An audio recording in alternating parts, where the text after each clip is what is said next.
Je m'intéresse à toute la dynamique de l'international qui se joue ici, mais aussi de l'international ailleurs. Donc ici, il y a toute la question de l'interculturel, de la relation à l'autre, etc.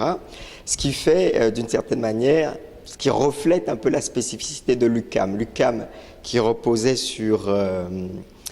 qui repose toujours d'ailleurs sur l'accessibilité au savoir, mais cette accessibilité qui, au départ, en 69, visait des étudiants de première génération, mais aujourd'hui, ce qu'on dit moins, c'est l'accessibilité aux étudiants étrangers. On a beaucoup d'étudiants étrangers à l'UQAM, et aussi nos étudiants qui vont ailleurs pour des stages internationaux.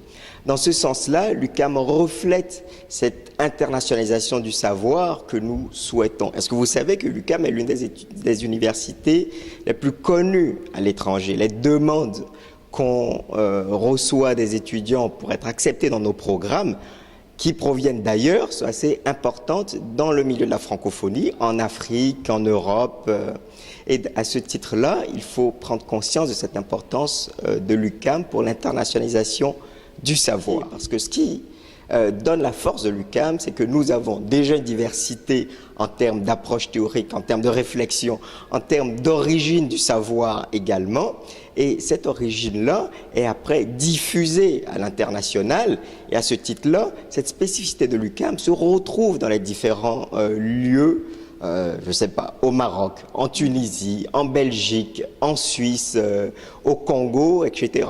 À ce titre-là, il ne faut pas minorer cette importance que nous avons à l'étranger, à l'international. De l'autre côté, nos étudiants qui partent ailleurs, eh bien, ils y vont avec les connaissances qu'ils ont eues ici, avec les compétences qu'ils ont pu développer à l'UQAM. Et ces compétences-là vont, d'une certaine manière, servir aussi au dialogue entre les peuples. Alors, vous savez que cette internationalisation du savoir qui correspond à l'UQAM est en danger maintenant. En danger parce que nous avons un nombre de professeurs inférieur à la moyenne des autres universités au Québec. Et cela peut rejaillir sur notre présence à l'international. Cela peut rejaillir aussi sur l'impact que nous pouvons avoir sur les étudiants d'ici, les étudiants d'ailleurs qui viennent à l'UQAM. Et pour ça, nous devons nous tenir debout, prenons position parce que l'UQAM, c'est nous.